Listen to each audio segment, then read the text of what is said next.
So this is for my Libra placements. Cross watchers are always welcome, but we're going to see what hidden futures we have coming for the month of October, for the first, second, third, and fourth week of October. And we're going to align that with the astrology and how that's going to affect you. So I'm going to use the What Lies Beneath deck here to find some hidden truths that are hiding. And we're going to pull one for each week, and then we're going to clarify it with the tarot. So let's go ahead and get started. So on October 1st, Mercury will square with Jupiter in Cancer. So this tends to magnify things, perhaps emotionally. You could risk overpromising, overextending yourself, or misjudge emotional versus practical priorities. So let's see what hidden truth is going to hit us in the first week of October. Okay, so for week 1, we've got putting on a show. Okay. Then on October 6th, Mercury enters Scorpio. So communication and thinking becomes more probing, intense, and maybe secretive in that week. Deeper conversations, phasing motivations, uncovering some hidden truths in that week. So if you are a Libra, your communication gets sharper and more strategic, especially around money. Great for planning, budgeting, and negotiating what you deserve. And then quickly right after that, on October 7th, the full moon goes into Aries. So this will light up your 7th house of relationships. Something is coming to a head in partnerships for you around October 7th. So clarity about what balance looks like, or decisions about commitments. It may spotlight whether a dynamic is supportive or draining to you during that week. Let's pull one card for the second week of October. Oh, we have game over for the second week. Okay, and then, my Leaves, October 13th, Venus enters Libra. So a boost to love, aesthetics, charm, very aligned with Libra's themes of harmony and relationships around the 13th. Might feel more social, more connected, more drawn to beauty. This is your moment, though, around the 13th. Venus rules your sign, and when she returns home, you glow. So more love, more charm, romance, social ease, and opportunities for you around the 13th. I'd like to mention my birthday is October 13th. I am a Libra myself. So let's see what we've got in coming the 13th of October. One card, please. That's all we need. Oh, gosh. Doing drugs. Let's not get too excited. Love can be a drug, right?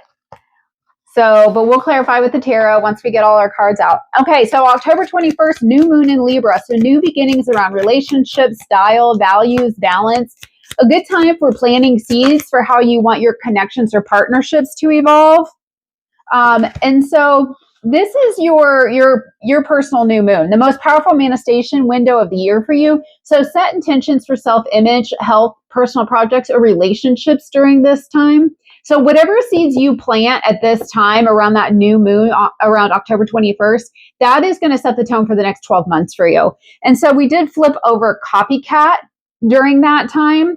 So what we're going to do next is clarify this with the tarot and see what the messages are here. So I'm going to go ahead. I'm going to do the tarot, but I'm going to fast forward for you so you don't have to watch all the card flipping and shuffling during that time.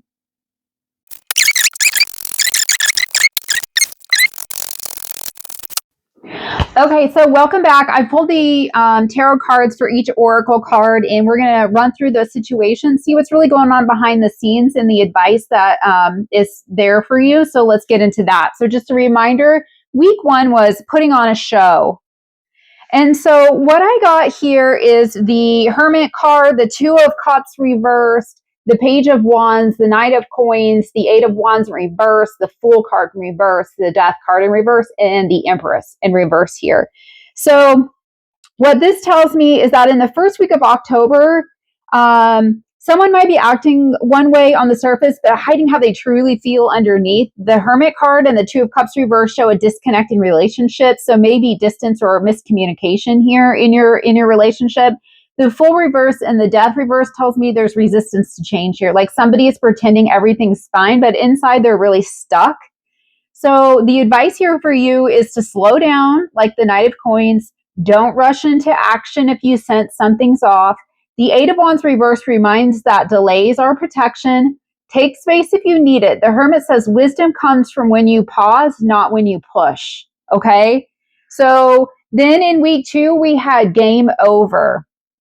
So with this, I got the Tower reversed, the 8 of Coins reversed, the Queen of Cups, the 10 of Cups, the 6 of Swords reversed, the 3 of Cups reversed, the Ace of Cups reversed, the King of Cups reversed, the Knight of Swords, the 7 of Cups, or 7 of Coins reversed, the Star reversed, and the Knight of Swords here.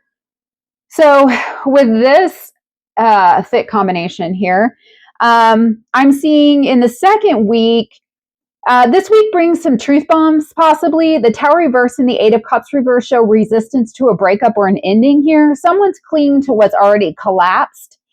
We see the King of Cups reverse, the Star reverse, and the 3 of Cups reverse. Emotional instability, some disappointment, and maybe even some isolation here. So this might be a rough week for you.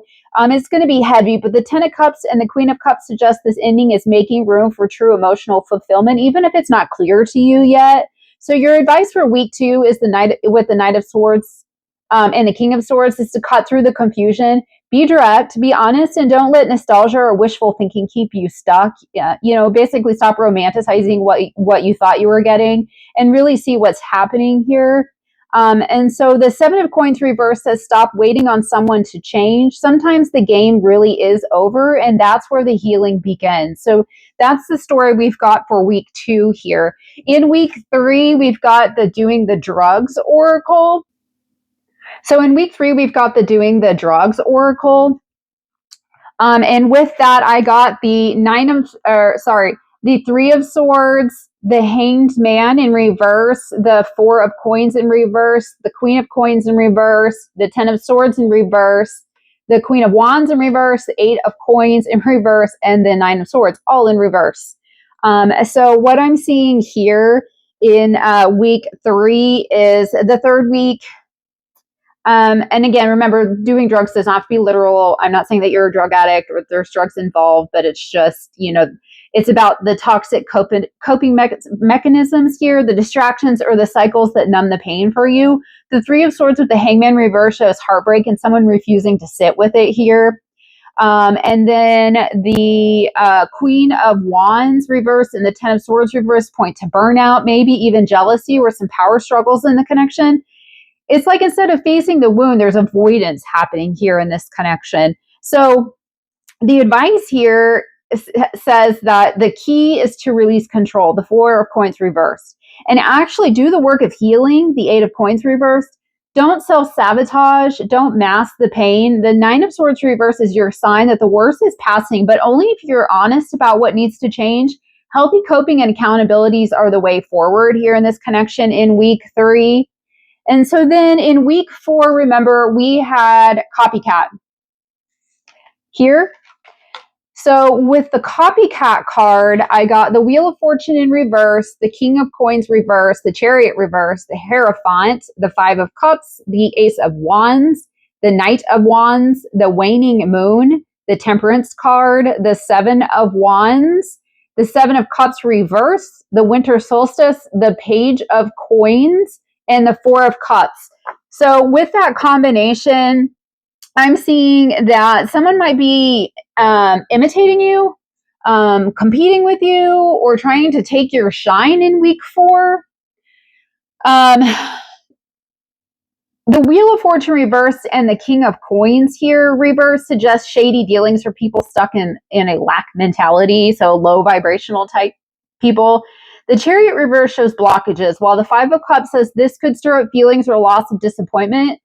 But here's the twist. The Ace of Wands, the Page of Coins, and the Knight of Wands show you've got a brand new opportunity sparking this week in week 4. So Spirit is literally handing you a fresh path, even if others try to drag you down. Now remember, in week 4 is the new moon in October 21st. And so that's when you're planning your season, you're manifesting, and what you plant will set the tone for the next 12 months. Okay, remember that.